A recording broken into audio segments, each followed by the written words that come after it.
Happy Thursday, Feeling Things. I'm Amy. And I'm Kat. And today's the day. We're finally here. We're starting our 4-part series on the Four Horsemen from John Gottman. Yeah. And what's crazy to me is when he was doing this research, you were telling me he could tell with 90% accuracy if a couple was going to succeed or fail based on their communication styles. And we're going to dive into the first horseman, which is criticism, which is a communication style. And we'll call it a little deep dive into, this is a 4-part series. Our first deep dive was dedicated to Mel Robbins' Let Them. So this is not so much a person, it's a thing. Yeah. So our deep dives are not always going to be people. Yeah. And this is hopefully helpful to people that they can either recognize this in somebody else and say like, oh, I don't like that. Or they can recognize this in themselves and say, oh, I don't like that about me. I want to work to change that. When I was reading over some of I keep picturing like a critical person riding a horse. Maybe because it's horsemen. But I was like, I've dabbled on that horse before. Yeah. I know for sure I have behaved this way in my 17-year marriage. I think as a parent, I've even used the word, you always do this, which I know that my child isn't always doing that. And so I recognize myself in this, but thankfully, I don't think it's not like my entire personality. I'm not like riding that horse every day. Just sometimes you accidentally get on it and then you're like, I'm like, I don't want to be on this horse anymore. Yeah. But before we get into criticism, let's do our feeling of the day, which is from Kat. And I'm eager to know what's going on because all you told me was that you had a story. And I know that you're feeling a particular way, but I have no idea why. Yeah. I'm like chomping at the bit to talk about this. This happened a couple days ago. This is a follow-up to something that I talked about on the 5th thing years ago. Oh, well, I think I also knew it was a follow-up, but I was thinking like a follow-up from a couple of months ago. No. So you're talking like way back. 2023, probably. Okay. So shout out to loyal listeners. Yeah. Because some of them are going to remember, like, I remember when she said that, and they probably were shocked. Let's start with my feelings. I'm feeling angry. I'm feeling resentful. I'm feeling a little bit of, I keep wanting to call it shame, but I think it's more like I have anger towards something else, and I also have a little bit of anger and disappointment towards myself. And I haven't figured out what I need yet, but right now what I want is revenge. And I know that's probably not, one, I don't know how I would get revenge, and two, like, once I process this, it's probably not going to be what I actually need. So, which is so mature of you because sometimes we can be so reactionary and you may go for that revenge right away without processing and thinking it through. And so, I told my husband, good job. Thank you. I told my husband, I'm going to find a way to write an anonymous Google review because there's nothing I want more than to like take this person's rating down. And then I thought about it and I said, that's not who I want to be. So I didn't do it. But it's okay that I had that urge. I just didn't act on it. For anybody that has had like an urge that doesn't align with who they actually are. Also interesting, I'm not going to name names here, but this person, I did look at their Google reviews and they have only 5-star reviews. And I think that that's a hoax. Like there has to be something they're doing to delete. Like they did anonymous emails to write good, positive Google reviews I think about they themselves? found a way to delete. There's no way that nobody has given them anything other than a 5-star review. Even the best of places have somebody that gave them a 4. Anyway, I would give them 0 because, there were good things about them because, Anyway, years ago, do you remember me telling you about me going to the dentist? Yes. And I did not go to the dentist for a couple years because. Well, okay, I can say what I remember about it, and it's that he told you had 11 cavities. Yeah. At one time. And I'd never had a cavity before. In ever, your life. In my life. And I was 33 at the time, maybe. So now I hadn't been to the dentist in like 3 or 4 years. So I went in there being like, one of the reasons it took me so long to go is because after I missed one appointment, I now kept feeling more and more shame about like, I haven't been to the dentist in so long. And the thing that we want to do when we have anxiety is avoid. And the thing that makes anxiety worse is avoiding. So I was in that paradox. Do you floss every day? We'll get to it. Well, I guess I'm just curious because that's when I get, I guess I feel shame about going, or I feel like I'm going to get called In out trouble. because I try to floss a lot, but I know that with a deep cleaning at the dentist, it just gets plaque in certain areas that I can't get. And I know they're going to have to clean in a certain way. My gums are going to bleed, and then they're going to think I don't take care of myself. And because I haven't been in a little bit, and I know I need to go. And also, I haven't been flossing as regularly as I like. So I know in order to prep for my appointment, I need to start flossing so that I can go and not feel embarrassed and feel shame. Like, oh, because Yeah. they know right They away. ask. And they're like, you've been flossing a lot? And I'm like, oh yeah. And the minute they take that first little piece of floss in there, they can see how your gums are reacting. And they're like, liar. Well, I definitely flossed more leading up to my most recent appointment than I usually do. But I Right. floss at least once a week, which is like, I think you're I'm supposed to do it every day. I every know. day. Okay. But once a week. No judgment. There's, Sorry. Sorry. I was shocked by that though. Well, because after this experience, you would think that I would be flossing every day. Right. But I also, so I went to the dentist to this person. I hadn't been in a while. I knew that I probably would have something because I hadn't been in a while. But I was not expecting them to tell me I had 11 cavities after never having a cavity. And every time I went to the dentist before that, they'd be like, you have the best home care. Your teeth are beautiful. So I'm like, wow, I thought I had good home care. Yeah, So they what pumped you happened up. here? And I never had any pain in my teeth, nothing. So they say I have 11 cavities. I'm like, okay, well, I guess I'll get them filled. And they had to do it in 3 different appointments. I went to the first 2, whatever, went to the third one, and they were like, ma'am, your insurance isn't paying for these fillings, so we can't do the last 3. But no big deal. Just call your insurance, see what the problem is, and then we'll schedule you again. And I said, okay, honestly, thank God I didn't want to get 3 more fillings today. I call my insurance.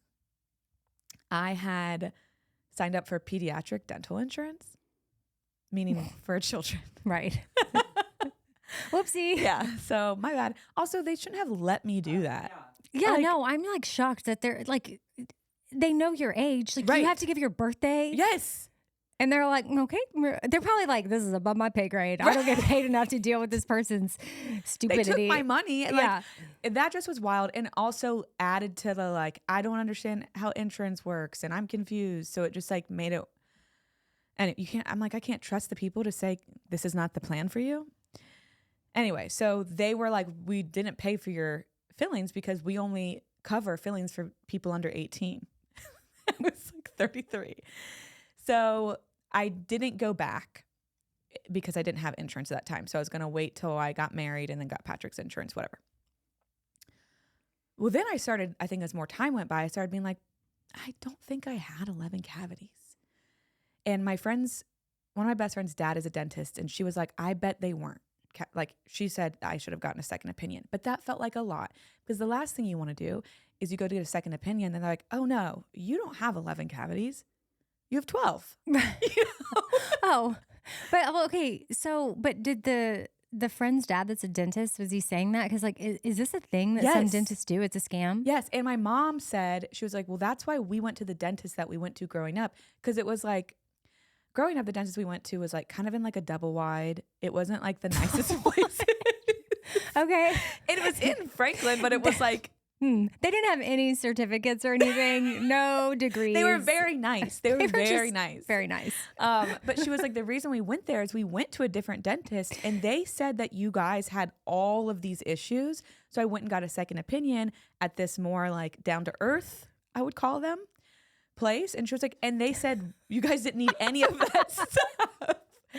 And so the dentist that said I had 11 cavities is probably the bougiest dentist I'd ever been to. It was very fancy. So they have bills to pay. They had bills to pay. Uh-huh. So It's a racket. yes. So then my friend's dad, she said, if you get your x-rays, I'll show them to my dad and he can let you know. But like, again, it felt like a lot. I just was avoiding it. And then Patrick has never had a cavity. And so I was like, well, I'm going to go to your dentist and see what they say. So I had to wait till I get on his insurance. And then it took almost a year to get a new patient appointment with them. So I've been waiting to get to that. I think I made that appointment last November and it was in September, like a week ago. So I go and I'm really nervous because I'm like, shoot, like, what if I have 5 cavities now? Or what if now I need a root canal because I didn't get those fillings? And I go, and it's in an office building, not a double wide, but it was a very down to earth place. So I was like, I think I'm going to like it. It's sort of run down and falling apart. That's perfect. No, it wasn't. It was like in Green Hills. It was like in a nice, which the other place is in a nice area too. Anyway, I go, the hygienist is like, your teeth are beautiful. Da, da, da. Do you floss? I was like, once a week. And she kind of slapped me on the wrist. And she was like, you're supposed to floss every day. And I was like, once a week is doing a lot for me. But she said, you probably have the genes to not get gum disease or whatever. And she was like, some people have the genes not to get cavities. And I was like, well, I don't have those genes. You're like, I have the Helen Keller gene. Did you tell her that?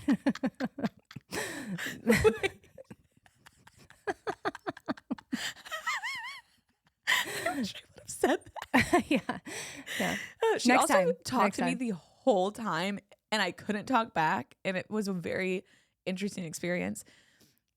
Anyway, the dentist comes. She comes over and she's like, I've looked at your x-rays, your pictures, whatever. She's like, your teeth look beautiful. Nothing like to be concerned with. Do you have any questions for me? And I just looked at her with my mouth agape. Oh, your mouth agape? Like open? She was like, yes. And I was like, so, okay, I didn't want to bring this up, but I love that you use that word agape. I'm trying to better my vocabulary. I know, I can tell. I love it. So she's like, I said, okay, the reason I wanted to come here is because I had a bad experience at the last dentist I was at, where he said I had 11 cavities. And I said, I only got 8 of them filled. So do you mean that I you got 8 of them? Only. That's like basically all my of whole them. mouth. So you're like, she goes, you used the word only. I only got 3 of them filled. You're like, I only got 8. 10 and a half of them done. Thank God. She's like, okay, well, let me look at the pictures again. She was like, where were they? And I said, well, wherever there isn't a filling, that's where they were, because the rest of my mouth is filled. And she was like, oh, I see. And she was like, oh, this is not of concern. And she said, we really look at this as a baseline. When you come back next year, when we do pictures again, if there's a change, that still doesn't mean that you need a filling at that point. We might just be more aggressive with whatever cleanings we do. But she said, this also can go away with good cleanings and flossing. She was like, she said, maybe I'm more conservative than other people, but there's no need for a filling. And I said, well, I wish I would have come back here 3 years ago. Like, can you believe it? I mean, yeah, but.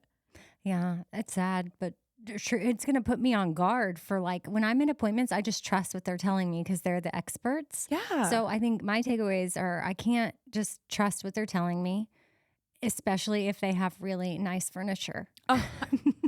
100%. Yeah. If there's a fancy TV at every single chair, they got to pay.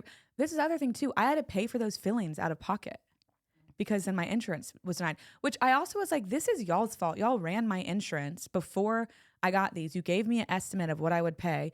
I paid that. And then you're asking me for more money because you didn't do the due diligence of making sure that I didn't have pediatric dental insurance. Wait, so can you get representation and do we need to go to people's court?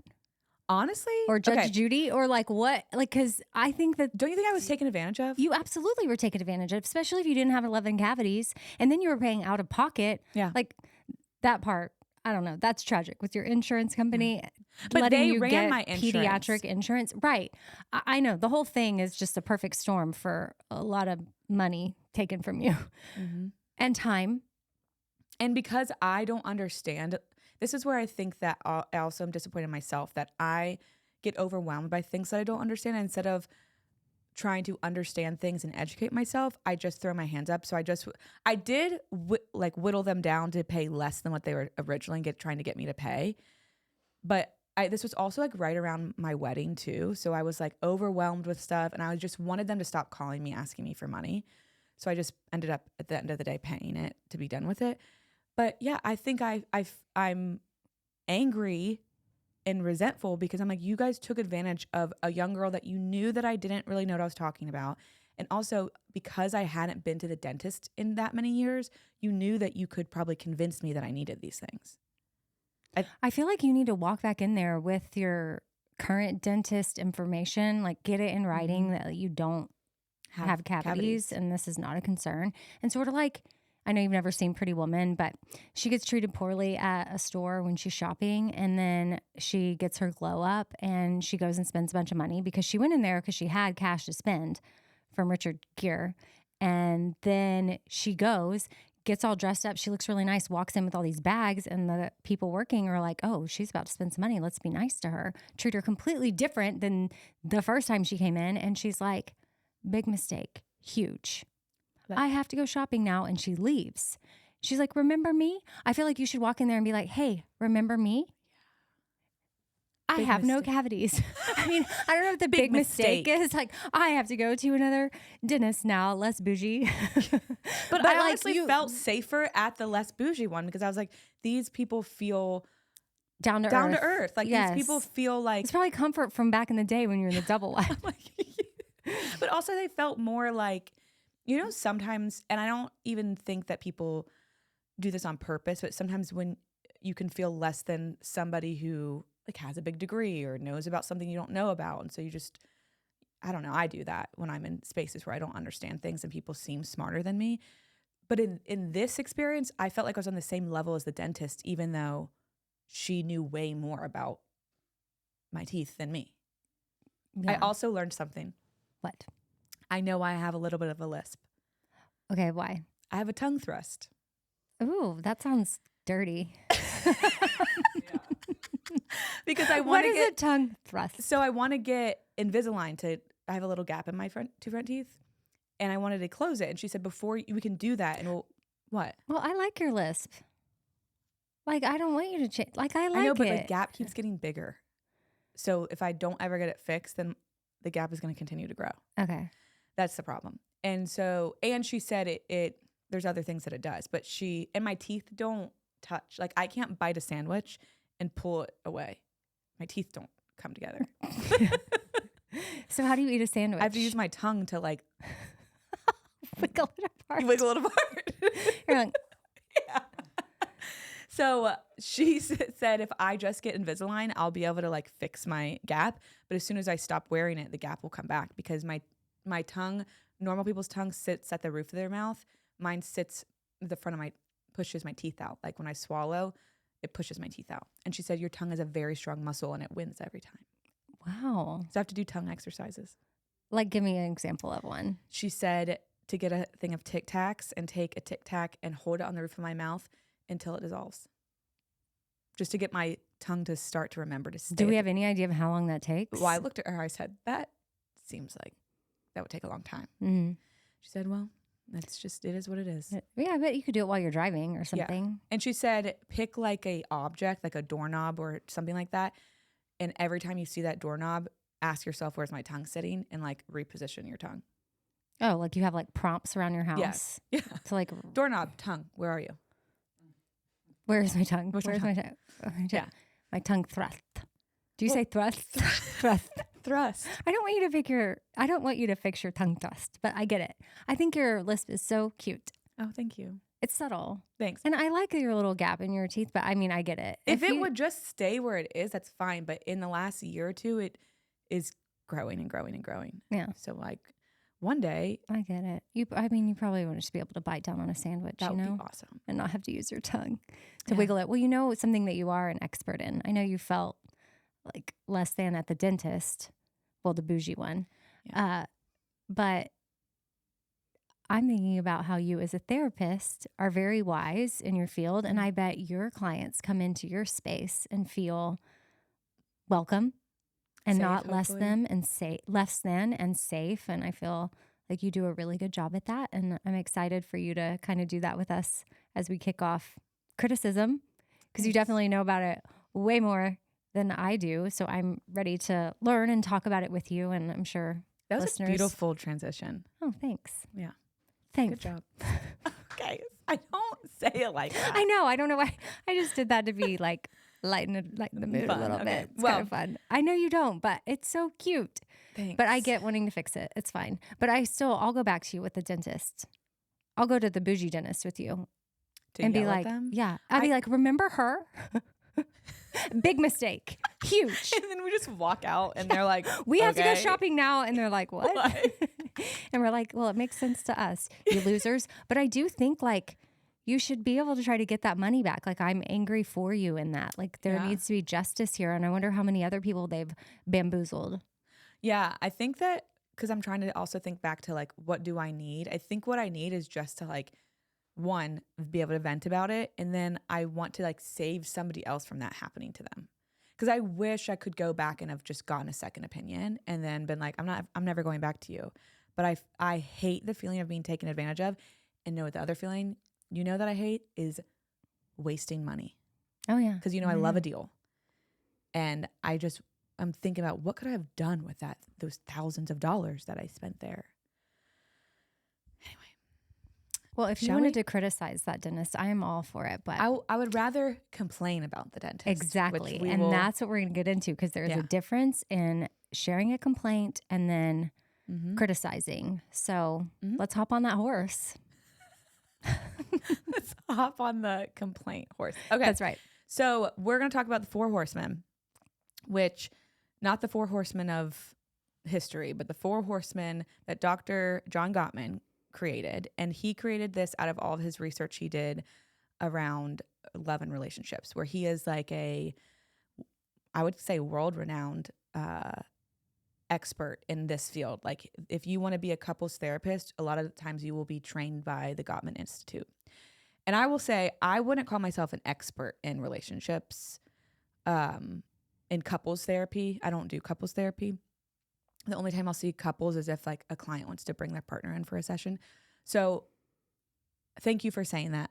I'm really smart in Well, certain you areas. are in certain areas, and you've been preparing for this. And also, I did couples therapy for a So long maybe you're time. the expert here.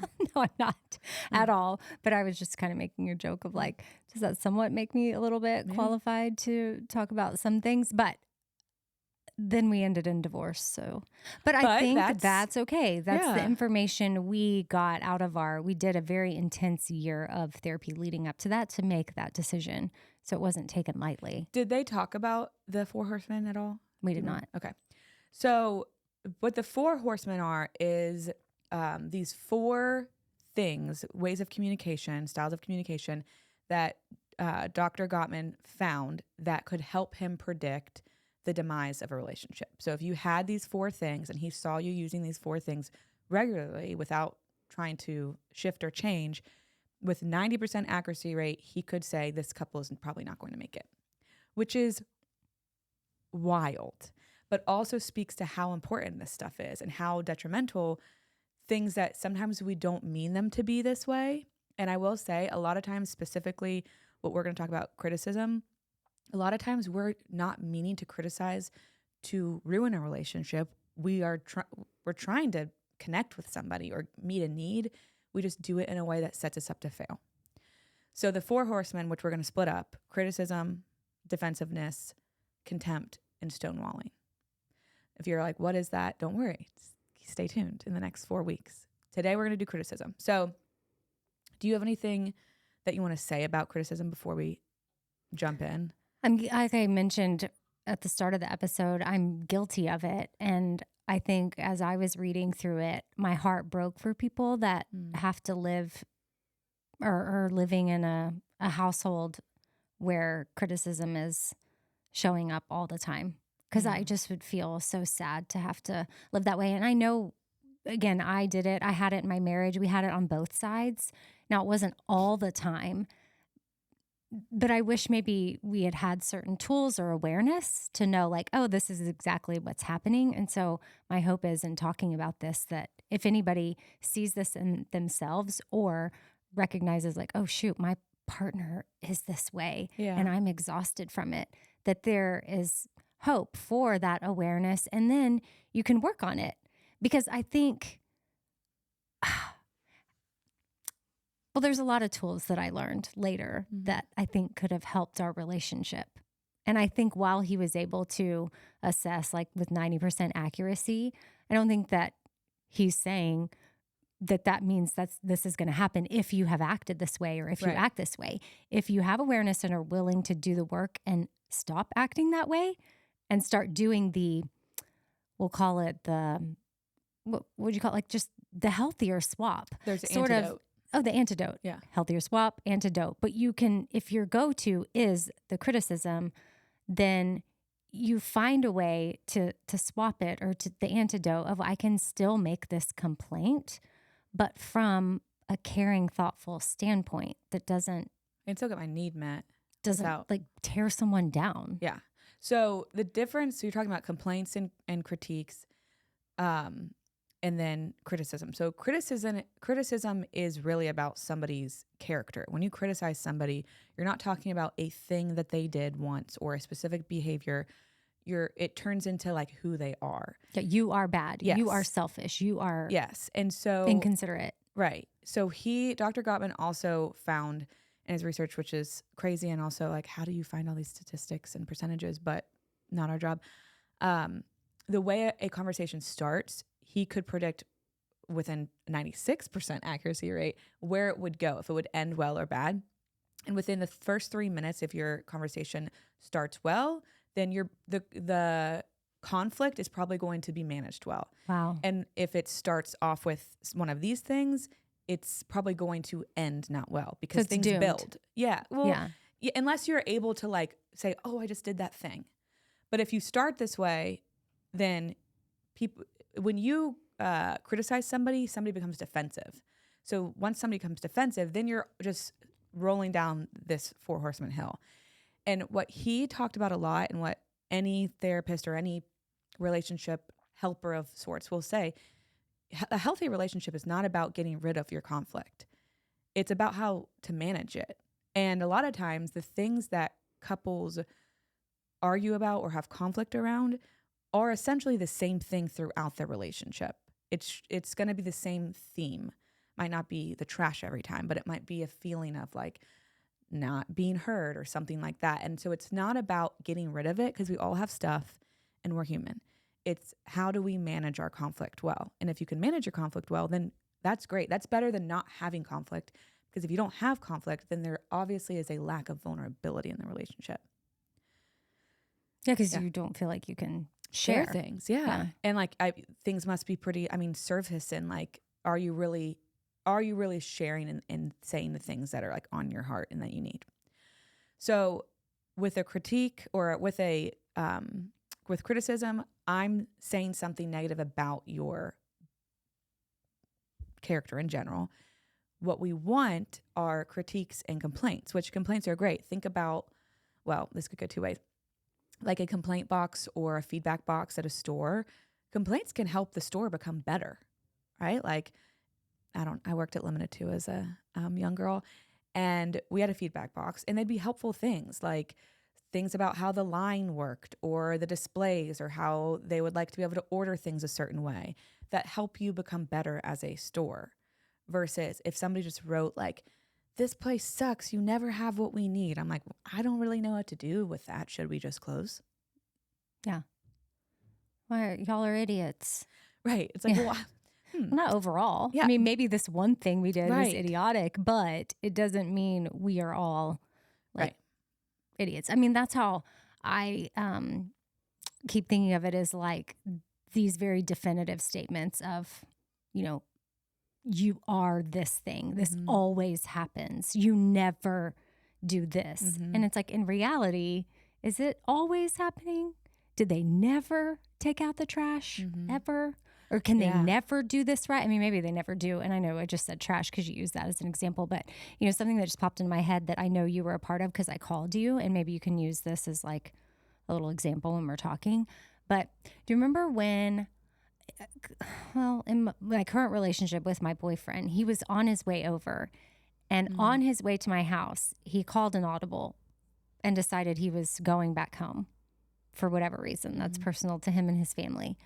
But I was very hurt by it. And I felt like my feelings were very valid. And I called you because I was like, I don't know how to handle this. I don't know what to do because I don't want to be overreacting.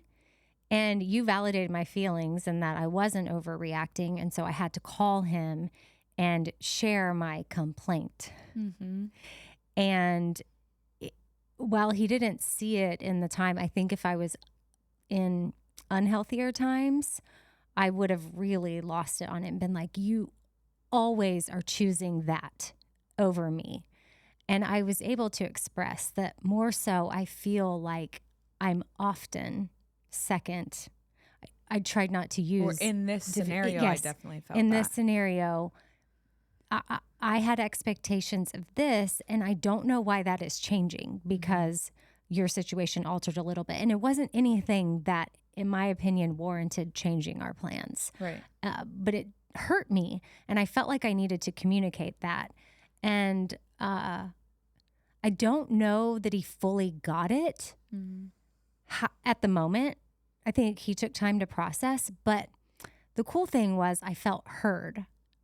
And that was a really big step in our relationship. And looking back on it, I don't think in the moment I appreciated the communication that we had, but it was such I can exhale about it now because in my marriage, and I played a part in this too, we didn't handle communication like that. And now as co-parents, we do though.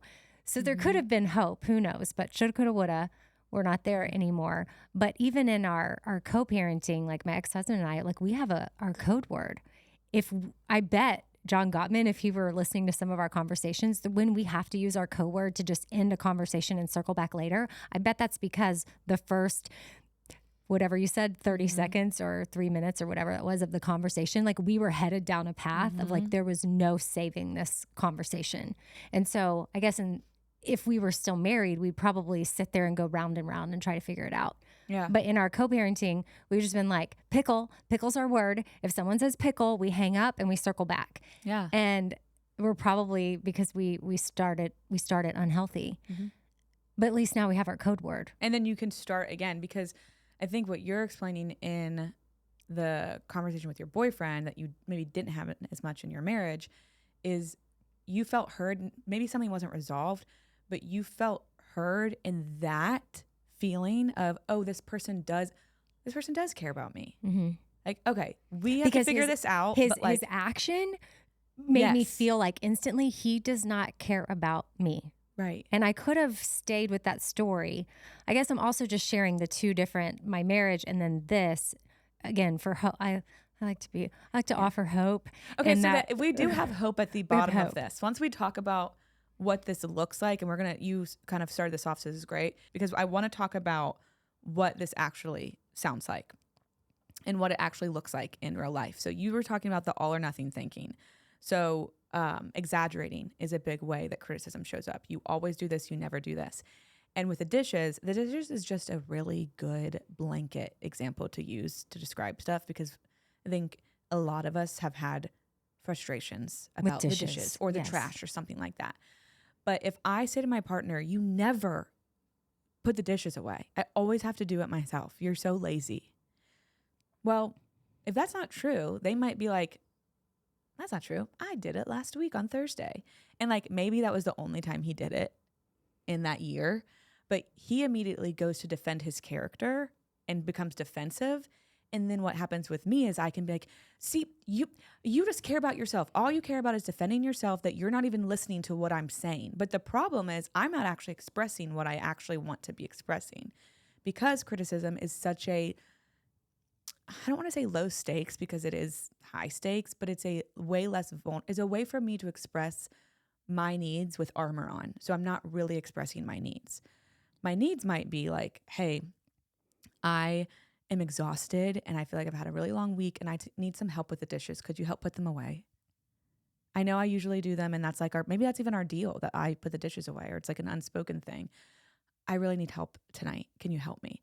I'm sure if you're in a loving relationship, your partner will be like, oh my gosh, you know what? I don't want to do the dishes either. They might say that in their head, but I would love to do that for you if that's going to help your day be better, versus me attacking them. What do you know? Selena Gomez's what's his name? Her fiance, Benny. Blanco? Yeah, Blanco? Benny Blanco. What could this? Sorry, I'm not derailing totally, but a little bit. Did you know he said he wakes up every day and asks himself, "What can I do to make Selena's day better?"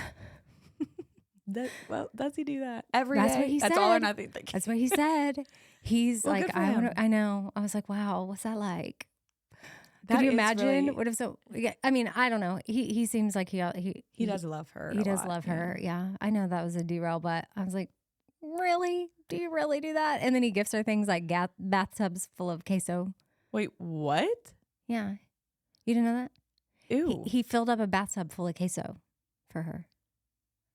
Yum. In their house? That's disgusting. I know, but they have a lot of money, so I don't really know how they Should I get a new like, bathtub? maybe new bathtub, or they like just suck it out with some special equipment. Like, I don't know, because you can't just like put that down the drain. But anyway, let's just.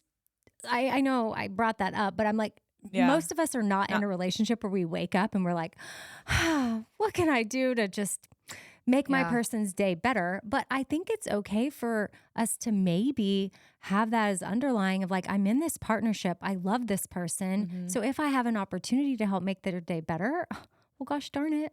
I I'm would gonna want to try. do that. Yeah. And I would want, in you saying that, if there's something I can do that I'm unaware of, like I want my partner to tell me. Like it might not be the top of mind. I might not be thinking like Benny is, like, what can I do all the time? But if there's something that I'm either hurting or if there's something small like that I could do, I would love my partner to tell me, but they have to tell me in a caring way versus insult me as they're telling it to me. Because then I'm not going to want to do it. Okay, so exaggerating. It sounds like exaggerating. It also sounds like why questions. So if I'm like, why do you always hang your clothes like that in your closet? Why do you always put your dirty laundry on the floor? Why do you pull your car into the garage like that? Like, these are just random things. But that is then asking somebody to defend themselves. So we immediately also go into defensiveness. And that's something that why is hard, because as therapists, we're trained to not use that word very often because it does put somebody on the defense immediately. So we have to be creative around like, okay, if I am curious about that, I do want to know what's another way I can say that. So I'll say a lot, I'm curious about this, or I wonder about this, or I've been wondering about this. And you see how like, I've been wondering about the way that you hang your clothes. It's a little different than mine. That's very different than like, why do you hang your clothes like that? Yeah. Or if it's more behavior that's not like a household chore, I'm trying Yeah. to think of like what's popping into my mind of if your partner's snippy or something, like instead of saying why do you have this attitude, or why are you snippy, or could you say it like this, like what has gone on today that might have you on edge? Is that okay? Is that bad? Because then they have to answer. Well, you can use nothing. I didn't know I was on edge, so I guess maybe that's not a You good can way. use this antidote that we're going to talk about. Okay. I'm giving like little examples of this, but I think that example, hold on to it, because there's a way that we can use what I'm going to share later to form a really good statement. Okay, because I really was I'm trying to ask it with like, curiosity, like and care. But once it came out of my mouth, I was like, oh, I don't know that sounds good. And I think that's the difficult part of this is a way to retrain how we communicate with each other. Yeah. So if your immediate response is, and I'm saying all of this, I could use examples of just me doing this because I fall into this sometimes. So even as somebody who knows about this and works with this and reads about this for fun, like I still can sometimes be like, oh, that was not the best way to say that. And I'll say that to specifically my husband when I say something and I'm like, that's not how I meant it. Can I restart? And that's okay to be able to like, we're going to rewind. That's not how I meant that to come out. Okay. It's sort of like you have to ask a jury to forget something, like in a trial or a case. What is that I called? don't know. I don't know the legal jargon of Because it. they're like but objection, and then they're like, Yeah, overruled or dismiss, like, dismissed or sustained or jury, act like you never heard that. And I'm like sitting there and I'm like, if I was a juror and all of a sudden I have this information that probably is true, but it's not admissible in court for some, I don't even know if that's what you would say, but you know what I mean? Like suddenly you have to strike that from the record, but you already know it. How do you unknow it? Yeah. It's hard. It's similar in a relationship. It's like, wait, you just said that. And now I'm supposed to just act like you didn't. Yeah. But anyway, that's where the work comes in. I've been watching The Better Sister. Did you watch that? Oh, yeah.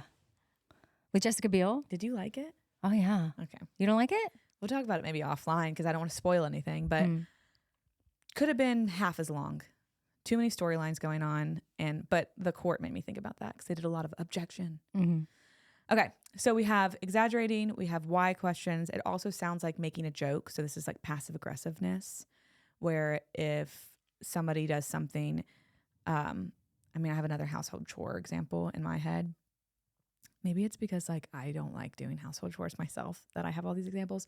But one time I asked Patrick to vacuum the stairs. I hate vacuuming the stairs. And he didn't.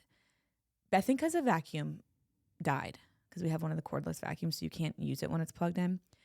And then he had to go do something. And then I ended up doing it, and I was a little perturbed about it. So when he came back, are you smiling because I used a big word? Perturbed? Yeah. Yeah, my mouth was agape. Mm-hmm. Okay. So Patrick came back, and I made some passive-aggressive joke like, you got out of your chores again today or something like that. And he was like, wait, I plugged it in. I was going to do it when I got home. And then I was like, don't worry, I already did it. And I was upset, but I was playing it off like haha, you got out of your chores. And I didn't get what I needed. And then he was like upset too, because he was like, I wanted to do that. So rather than making a joke, I could have been like, hey, I vacuumed the stairs while you were gone because I just wanted it done. Next time that happens and the vacuum dies, maybe we could sweep them. Wow. Sweep them. Do they have carpet? They're hard. Now I'd have carpet stairs, but I had hardwood floors in my old house. I'm like sitting there watching Patrick like sweep the carpet. Little piece of dust here. Yeah. Next time. Well, if we had carpet, he could be like, I don't understand how that would work. Yeah. Next time, can you get on your hands and knees and pick up the dart with your fingers, please? Thanks. Okay. So next time. Yeah. Well, I guess in his case, had you had the full story, it totally would have made sense. But I think I did have the whole story. I just still was annoyed. Oh, okay. But I think as we talk about the antidote, like I didn't express my feelings. And so when even just like the story I told about the dentist, like I become resentful about my anger when I'm not able to like share my anger. So I was holding in my anger because I didn't want to be vulnerable with him. And then I became resentful versus like, hey, I felt angry when you left to go do that thing and I was here still cleaning and you left and we were having fun. He went to do a fun thing and then I was still, and it's not like he just was like, I'm not doing this anymore. This is pre-planned. Yeah. Well, now he knows too that sweeping's an option. I can't see a guy, if a guy's like, she told me to vacuum and the vacuum's dead, like very logical. I'm not going to lump all men into it because we're not going to do that. But most people, or I'm thinking even like kids and stuff, like they're going to think, well, I need to charge the vacuum. They might not go next level and be like, oh, well, duh, I can just sweep it. Right. Like he didn't know what he didn't know, but now he knows. Now he knows. So it's no excuse. No excuse. Just kidding. Okay, so that's the using humor. And then the last one. Humor. Sarcasm. Sorry. You're hilarious. I'm so funny. I noticed you didn't vacuum the stairs. It's like a joke. Yeah. So funny. I mean, but dealing with the passive aggressiveness is and playing. We've all said things that we we're like ha ha ha, but really we're like seething underneath. Mm-hmm. Okay, so the last one is using should. So telling somebody they should do something or shouldn't do something. You should do it this way. You shouldn't do that way. You should have swept the stairs, you idiot. Right. That would be using two at once. Yeah. You get a twofer. But this also, the dishwasher is coming to me with this, which we have a different kind of dishwasher in our new house. There's 3 levels. There's like a level for the silverware. instead of putting it in the basket, and then another level. So we're trying to figure out how to like organize things. And I could easily be like, Patrick, you shouldn't do it like that. You should do it this way. And like, that's saying that there is a right way and a wrong way. And like, he's an idiot basically for not doing it this way, versus saying like, hey, I've learned that when you put the cups in on this shelf, it actually cleans them better. When you do this, I've learned that the water is able to, he has this thing about if you put too much stuff at the bottom, then the water can't get up and clean things. Does the water only come from the bottom though? I have no idea. Well, I know I need to always was like, research that's an that. interesting thought because I've always put the big stuff at the bottom. Yeah, because I think that's where it goes. But yes, I have when I moved into this house, that was my first time having 3 rows with the silverwares on the tiny tray up top, and you have to line it up. It's kind of annoying. Yeah, I much prefer the basket. Stick it in a basket. But I feel like I've just always thought water's like coming from all angles. Is it not? I have no idea. I've never questioned that. I have no idea either, but you have to put big things on the bottom. Otherwise, surely that would be a design flaw. Well, and then I'm like, yeah. Anyway, there's no right or wrong way. There's just a way that I prefer. There's a way he prefers. But then if I'm really trying to like help him, like if he didn't know there was a tray at the top for the silverware, like, hey, I learned that there's a tray up here. And it cleans the silverware better if you put it in this tray. Do you want me to help you put the dishes in the dishwasher? That's a different way than being like, hey, you should do it this way, or hey, you shouldn't do that. In school, they taught us that when you use that word towards yourself, they would say, stop shoulding all over yourself. Mm. So stop shoulding on your partner. Like grad school? Yeah. For therapy? Yes. At first I was like, oh, wow, they went over that in like, junior high. Yeah, stop shoulding all over yourself and your people. Yeah. It's not you just should it all over him. Okay, so no shoulds. Okay, no shoulds. I need to work on that. It's hard. And especially with kids. Should involves shame. So like when we're doing it towards ourselves or other people, it sends this message of like, oh, I'm an idiot. Like I should have known. Like, why didn't I know? Oh, it must be because something negative about me, you know? Okay, so that's what it looks like, what it sounds like. That's what we don't want to do. Now, to your favorite part. The antidote. The hope. Yeah. Okay. Yes, which like he calls the antidote. So for criticism, it is called the either gentle startup or soft startup. So when I say that, does anything come to mind? Vroom, vroom. I don't know why that's what do I? Oh, like a gentle start of a car. Instead of like you're not revving your engine, you're just tapping sort of on like, the pedal. Vroom. Like being, well, I don't know why sound effects come to my brain first, but that's what you asked me and I shared. Honestly? So, okay. Allow me to be vulnerable with what you're like, anything come to mind? And I'm just over here like, vroom. But that's going to help people because you don't want to like start it aggressively. And that like sometimes you need those little like earworms to remind you things. Like I still, when I'm in a parking garage, you know what I have started saying?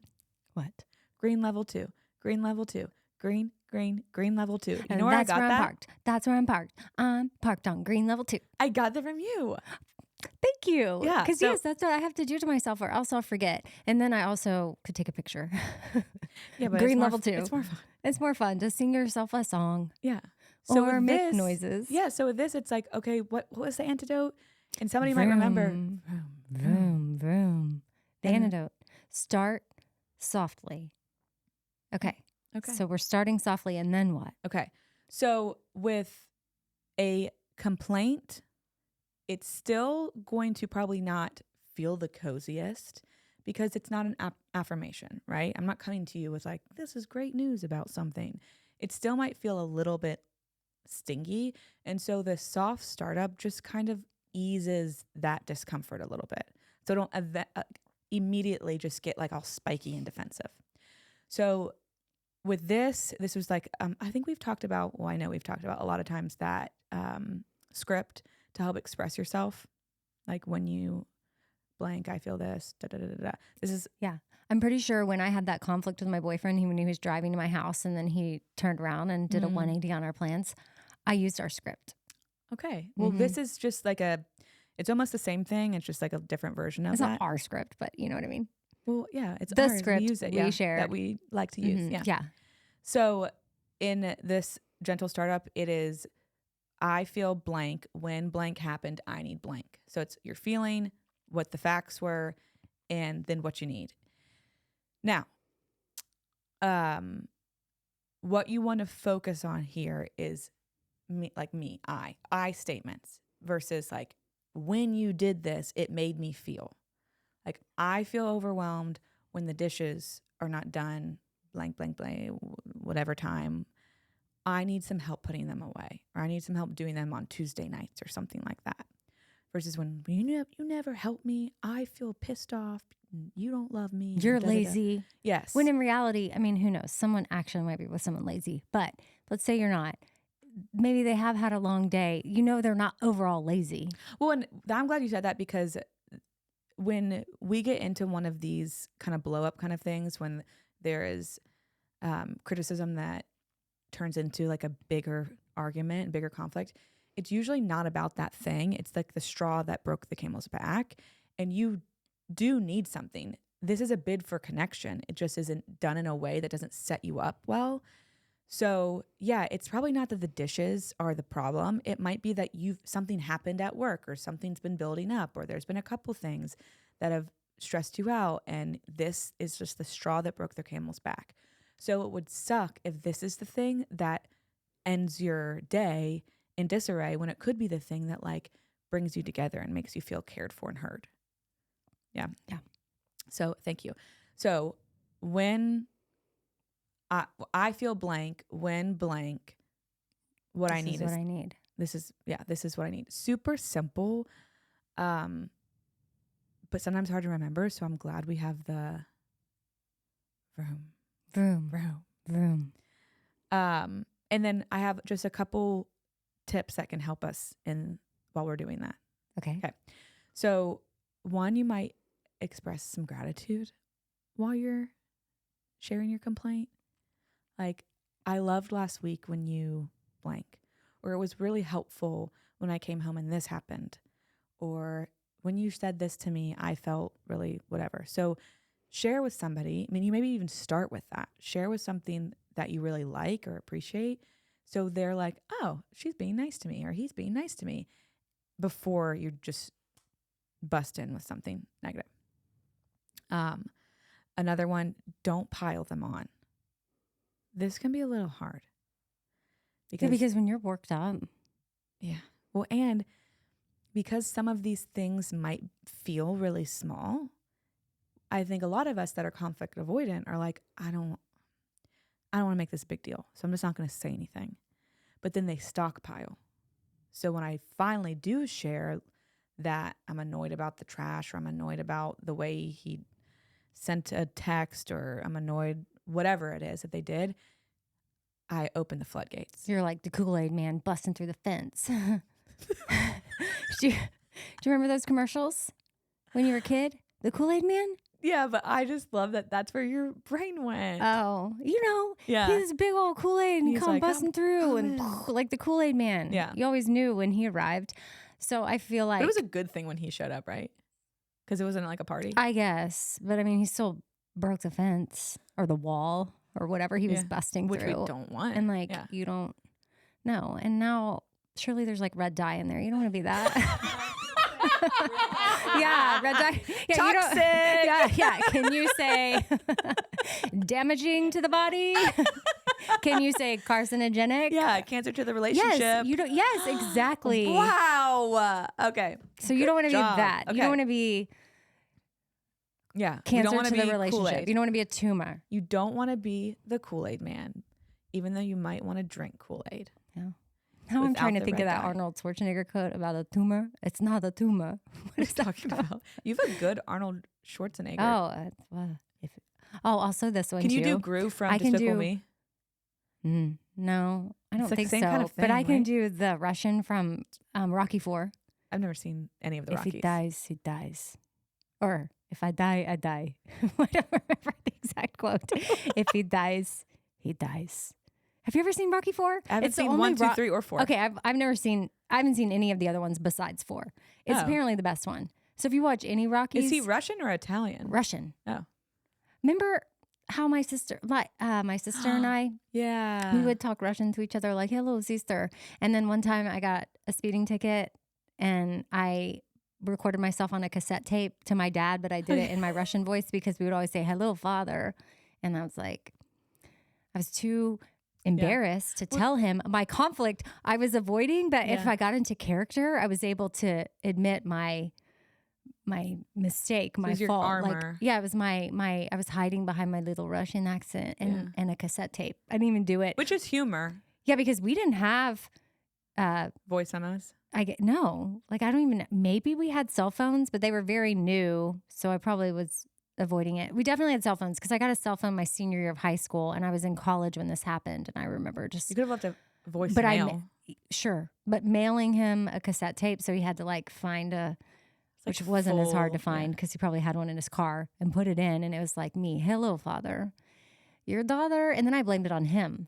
I said, your daughter seems to have inherited what you call a lead foot, implying I got it from him. Yeah. And I was like, and I got the ticket. I got pulled over and I'm going to need $150 or something. And my insurance is probably going to go up. I'm sorry. Wait, you do sound like Gru from Despicable Me. Oh, is that how he talks? Yeah. Okay. Well, then I guess I can talk like him. Wow. Okay. Yeah. So actress. If you ever have something really say you want to confront your partner. But that's using humor. And which if it helps. But it's not passive aggressive. I was trying to be aggressive, but it is conflict armor. avoidant. Yeah. Yeah. I had shame and whatever. I'm bad. I'm a terrible driver. My dad's going to be so mad at me. And maybe this will make him still like me. Well, not that he wasn't going to like me. That was dramatic. Yeah. But you know what I mean? It sounds a little too like you're trying to get out of some trouble. I was trying to get out of trouble. Of course I was. Yeah. So I do say if it helps you to bring in some humor to get in the door, but at some point you're going to have to drop it. So, I mean, that's a different example. Hello, lover. Why do you do the dishwasher this way? Use why. Oh, sorry, lover. Lover. What I have learned is if you stack the dishes this way, it clean better. Yeah. Well, I also think that you just saying that brings the levity to things that feel sometimes. Have you ever been in one of those moments when you do see that somebody didn't take the trash out and you're like, oh, you want to throw something. But then that humor reminds you that it's just the trash. I just thought of an example of as a mom and whimsical, how we say bring the whimsy, and we've shared on this before, way back, probably even on the fifth thing, right? Mm-hmm. Before feeling things evolved. We, I saw someone online when they're peeling their garlic and then they smash it with a knife, but then they take the little outer layer of the garlic off. And now I just call it a jacket. I know it has a name, the peel. You want to say jacket so bad. Because that's the whimsy in me. Because now I just say, time to take your coat off. Or if you're putting the dishes in the sink, time for a bath. Where's the whimsy? So the whimsy has helped me. And I had not thought of this until this exact moment of my son was pouring something out of the kettle and he poured too quickly and water went everywhere, which wouldn't be, it's not that big of a deal. It's water. I know there is a time in my life, I don't know what it was, call it my nervous system, just whatever, it was all amped up. And that I would have been like, what are you doing? Or why did you do that? Yeah. And he didn't mean to do it. And maybe this is me admitting hello, I'm a bad parent, need help. But I would have responded of maybe, and made him feel bad for doing something he didn't mean to do. Yeah. But anyway, when it happened the other day, I was like, here's a towel. And then I looked at the kettle and I spanked it and I go, bad kettle. You bad kettle. You a bad. I was like, why did you do that? I didn't do it in Russian. I'm doing it in Russian now. But I was like, bad kettle. Why did you do that? And then Stevenson was like, oh, I think I filled it up too much. That's why, probably. And then we moved on. And it was totally a thing. But I could have made it You could have made it an attack on because I know that there's moments character. where I was behaving that way in my life as a parent, as a partner, whatever, when it's like they didn't mean to do it, but I would have made them feel a certain way for spilling water. And even myself, like maybe it was me that spilled the water. I would have been like, you're so stupid. Why'd you do that? It's not like I was just doing it to others. I was doing it to me. But I don't know. That was literally just the other day. And I never would have thought to share that story except for now. And I'm like, I think that's because over the last several months, I've been practicing whimsy and being whimsical and not being so bringing levity uptight to things. and serious. And silly. And so it's like, next time Patrick doesn't vacuum the stairs, you spank him? Bad boy. Or the vacuum dies. You spank the like Patrick's gonna be like, why are you spanking the vacuum? And you'd be like, you died, you bad. You need charge. Oh, does Dr. Gottman want to start using some of this? He can take it free of charge. I was gonna say, should we ask him to add this into his? To add the whimsy into relationships. I think it's helpful. And with criticism, if you have a critique, like, can you be not the joking passive aggressive, but could playful work? Playful, yeah. There's a difference in using humor that's passive aggressive and using humor that's playful. Like when I'm like, guess you got out of your chores again, ha ha ha, like making a joke about it that way. That's me being so funny, but it's also me being like resentful and passive aggressive. Right. Versus you saying that is bringing playfulness into the relationship and it almost like calms me down. Yeah. Should I do that to my dentist? Hey, bad boy.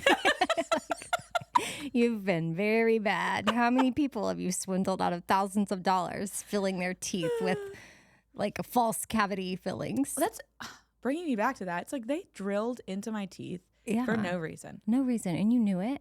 Did you know? Did you know? Did he have accomplices? So yeah, they probably like, tag team. This is the girl with the 11. Wink, wink. Which I can't wink. Me neither. I just struggled with that. But okay, so anyway, back on track. We're at the end. Back to the soft startup. The things to remember. I'm just going to go through them really quickly. Begin with something positive. Express some kind of appreciation or gratitude to kind of vroom them in. Use I instead of you, and start with I instead of you, especially. Don't stockpile, and be assertive. So I think also you can be assertive without being aggressive. Be assertive. Like if this is important to you, allow it to be important to you. In the stockpiling, this is just throw this in because we've talked about it on the podcast before, but whenever Ben and I took the kids to our 4-day retreat at On-Site for our co-parenting with them, and we did an intensive, our therapist gave us the 3 A's.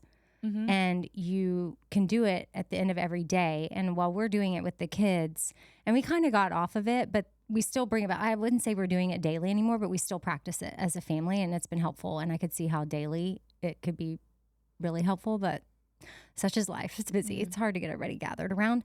But you get to have one ask. So that way you're not asking for like 50 things and it's stockpiling, but you may have to make a list. And I'm asking your advice on this. Like if you have things that you know are building up and you want to stockpile, like, can you have a list where like, okay, today I can bring this up and then maybe later I can bring this up? Or can you, if you have a stockpiled list, like how do you run through that? Because for the asks, she said to keep a list. Like do you have anything that you need? It's like you're asking, like if the kids need something, instead of being like, I need this, this, and this, and it gets overwhelming and then that's not doable. It's like, can I ask you, let me back it up. Let me do me, because this get confusing with what the kids ask for, because they could be asking for things like, I need new underwear or something.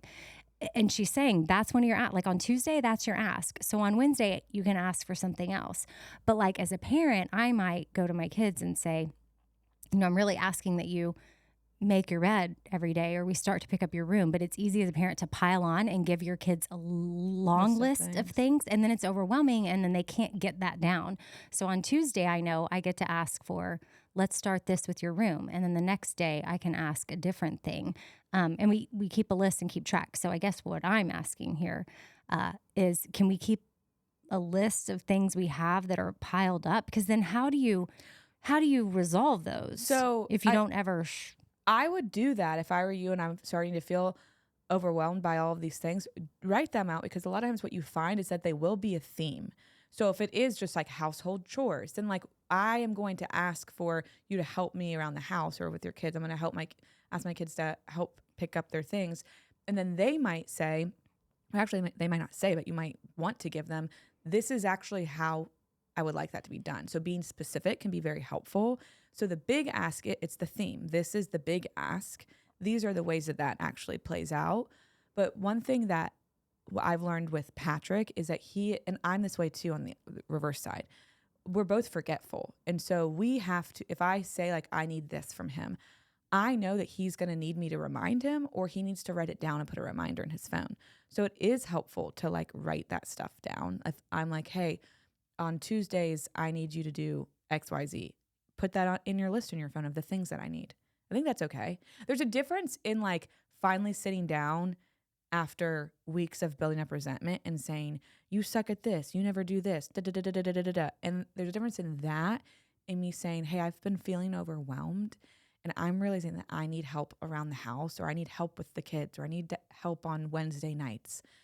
This is what that help looks like.